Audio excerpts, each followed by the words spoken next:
Hello everybody, my name is RagingRaptor and I welcome you to a new World of Tanks preview video. And today we'll have a look at another batch of changes to Russian tanks. And as you can already read it, the second USSR TD line will be changed. Before we go to this video though, just one quick little reminder. Thank you all for almost hitting 1,300 subs. We had it today already, but sadly we lost 5 people, which is not really that big of a deal, but thank you very much, people. But now, as per usual, or as with last time with the object 430U, we'll have a look at the new tanks, tier 10's stats, and then we'll have a look at the old tanks and what really changes at them, or what the stats changes are. And as you can see, or right now see, the object 263 will be tier 9, the SU-122-54 will be tier 8, and lastly the SU-101 will be tier 7.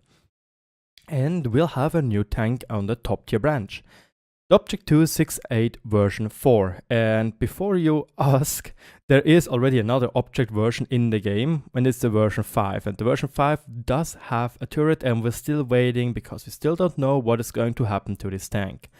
Most likely, or what people think, it will be a Clan Wars reward vehicle. Now I just want to see it. Apparently it doesn't really want to work. We'll have a look at it later. Anyway, what does the new tier 10 tank look like then? What are the stats of this tier 10 tank?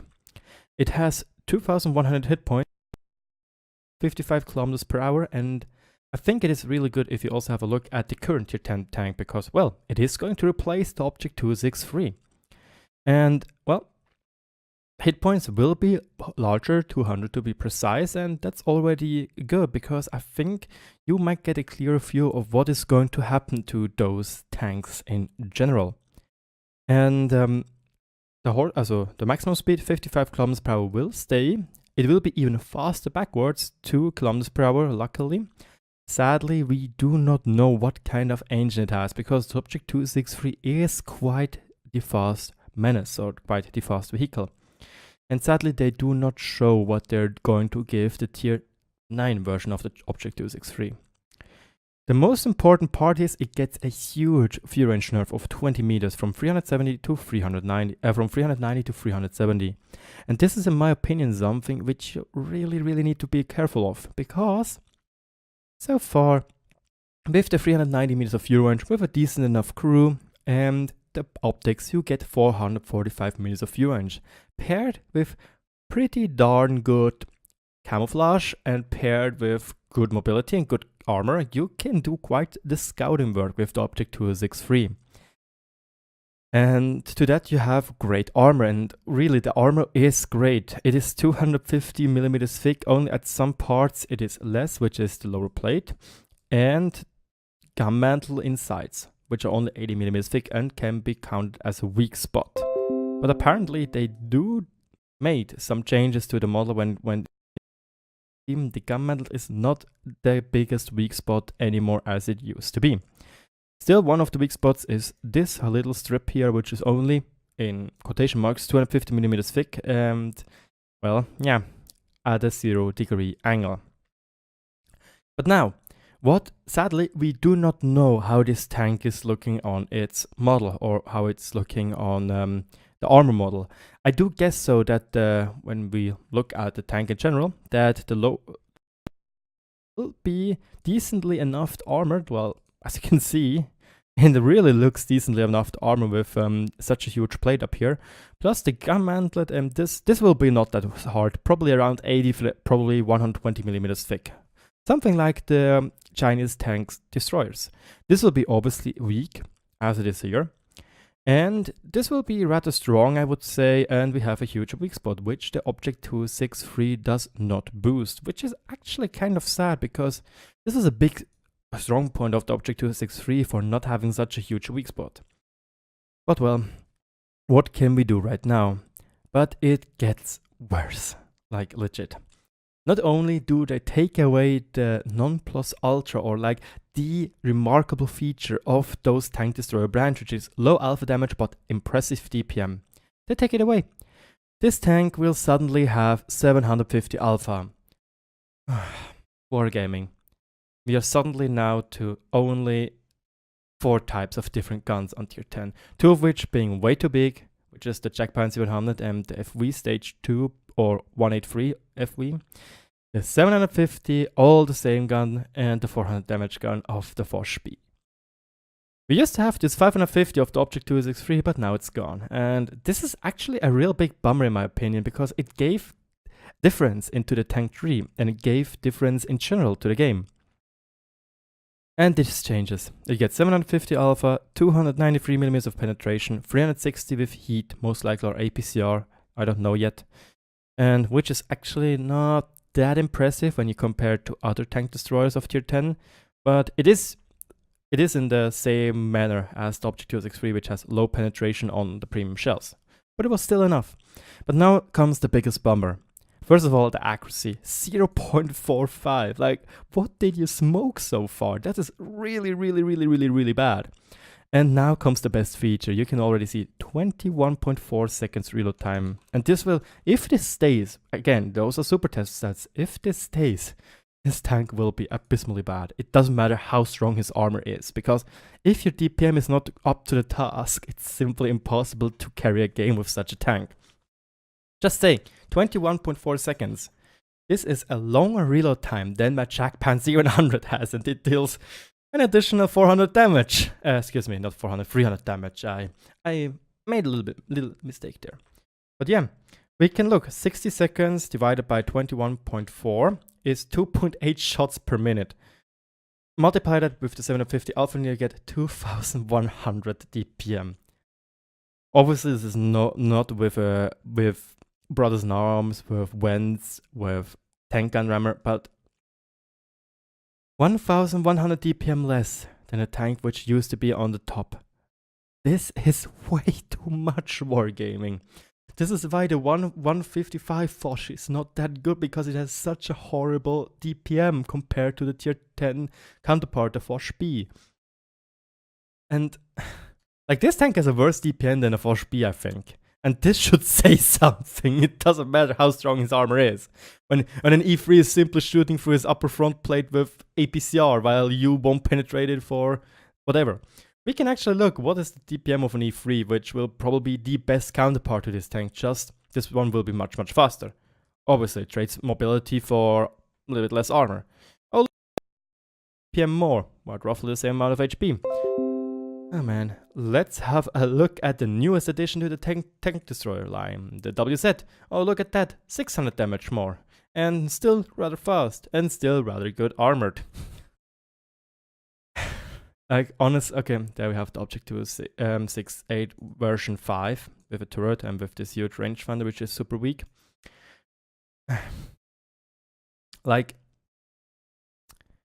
I don't know what to say right now. I really do not know what to say. My personal opinion so far is that this tank will be really not good when it comes out with those stats. But oh well, the video is already quite long. I want to move on to the next tanks, or the Object 263. And what will change? First of all, they're going to nerf the AP and APCR penetration, which is understandable. HPs go also down just by 100. View range goes down by 30 meters, which is a lot. And again, the same problem. For some apparent reasons, those tanks need to be super inaccurate and have super low DPM. The aim time will get a little bit better, Husei.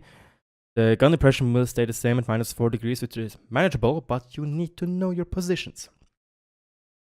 But 16.5 seconds reload time. This is 6.3 seconds longer reload time. This will gutter this DPM plus this abysmally bad accuracy from 0.45 to from 0.31 to 0.45. Wow. Simply wow. But yeah, apparently the returning theme is that those tanks do not get good DPM, but they will get better front armor. Because this also shows on the new tier 8 tank, the SU-122-54. Because the first thing which stands out is it has a 150 hull armor. If you look at it right now, it has 100mm of armor, which is not really up to the task, if you ask me. And probably they're going to unhistorically, or I don't know if it's even a paper project, but they're going to buff it to 150mm of armor. And the top speed will get buffed, luckily, as will be the reverse speed, but, well, the DPM obviously has to go down by quite some bit. And again, you can see those tanks have a great DPM. Not anymore. Accuracy will go down drastically by 0.1, which is a huge amount. At least aim time will get a little bit better. But yeah, 4 seconds, okay, 3.6 seconds long reload time is quite the drawback. Plus, you lose 430 HP, which is also not that much, and 40 meters of view range. Tank traverse speed will also go down by almost double. That's also quite a lot. Next up, and lastly, the SU-101. A tank many people don't really like, and it will be at tier 7. And interesting enough, we do not know yet what happens to the SU-101, and we still do not know what happens to the Object 416, which is also going to be replaced. But yeah, this tank will be, well, the competitor to the SU-100M1. We also can have a quick look at that tank. Just give me a second till I find it. It should be here. Yep. First, we are going to compare it with its old version, the old SU-101. And the old SU-101 has a bigger gun, the 122mm, which just recently, more or less, got introduced, but it gets taken away again. So it will get the 100mm D54S gun, which is 20 damage gun with 290mm of penetration, 330 with heat, which is a good value. Seriously, 330 on tier 7 is ridiculous. Like, you do not give a damn about any super heavy tanks because it just goes to shoot through them. I think this is enjoyable to play in tier 9 games, like against the type 4 heavy. They will be like, oh, my armor is so strong, you won't penetrate. No, you penetrate. What is this? What is this? 330mm of penetration. No, not good. But the recurring theme is again, accuracy goes down by 0.06, which is not too bad in quotation marks. Real time will also go up by quite a bit from 6.42 to 8 seconds, which is 1.58 seconds longer, which it gives a damn to the DPM, but it's not too bad, I would say. View range goes down by 30 meters, which is also quite a lot. The hull traverse goes also down by 10 degrees roughly. Top speed stays the same. And aim time also will stay the same. But the armor will change as well. It goes up from 100mm or 120 up here to 130mm. And well, this could be making it quite bouncy, especially for a tier 7 vehicle. I guess here adding another 10mm of armor will make it quite bouncy, around 200 effective armor, I would say. I'm not entirely sure, it could be 190. 200mm is my guess, and the upper front plate most likely will also get a buff to its armor. Well, I do think that those weak spots will stay, because we saw the recurring theme is that weak spots will be added to the tier 10 vehicle. But yeah, this tank will probably... I don't know yet if they're also going to buff the upper front plate, which would be logical, because so far it looks like Wargaming wants to bring diversity into the game. They want to change a sniper TD branch, because apparently Object 268 are such better sniper tanks, to change them up and make those tanks assault vehicles. Something like the WZ-113 is, or something like the Jack 100 is, or the E3 assault vehicles which break through or hold their ground. And yeah, honestly, I do not like the change, because I do not know why exactly. Those vehicles felt good, they felt nice, they didn't have bigger problems. And I love to play the Object 263. I even have 2 marks on it. I'm not a scrub like the skill for LTU, which makes every tank 3 marks. And it's quite hard to 3 mark this tank, but it was quite fun to play in my opinion. And it's a little bit sad that we lose that, in my opinion. But oh well, thank you so much for watching. I hope you do enjoy this video. If so, let me know in the comment section below. And obviously, don't forget to subscribe, not only to get those 1,300 subscribers, but also to be up to the task with the most important news and the fastest way possible. In an awesome voice. No, actually I can't do such voices like, what they are called. The people from Smosh Games and their honest game trailers. Anyway, thank you so much for watching. I'll keep you up to date with more stats of this tank. I want to see that. really fast, because lower plate will be garbage, I guess, but the upper plate and superstructure will be really strong, plus a garbage rangefinder. Thanks for watching and have a great weekend. Bye bye.